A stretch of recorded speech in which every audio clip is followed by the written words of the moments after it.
আজ 12ই নভেম্বর 2025। এখন সবে ভোর হয়েছে। আমরা কাল ভৈরব জয়ন্তী পালন করছি। কাল ভৈরব শিবের রুদ্ররূপ। কাল ভৈরব হলেন ব্রহ্মা একসময় অত্যন্ত অহংকারী হয়ে উঠেছিলেন। শিবকেও তিনি মান্যতা দিচ্ছিলেন না, সমস্ত দেবতাদের উত্ত্যক্ত করে ছাড়ছিলেন। তখন শিব তার রুদ্ররূপে প্রকটিত হন।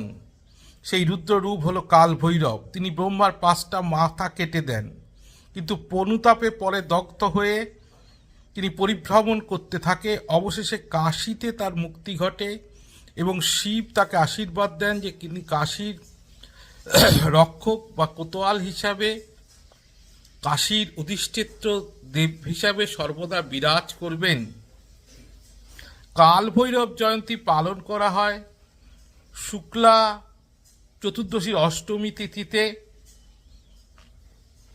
এই কাল ভৈরব পূজার মাধ্যমে আমরা আমাদের আরোগ্য কামনা করছি।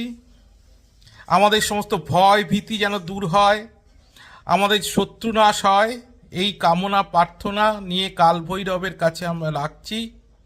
উনি নিশ্চয়ই আমাদের আরোগ্য দেবেন, ভয় ভীতি থেকে দূর করবেন এবং আমাদের আরোগ্য লাভ সুগম করবেন।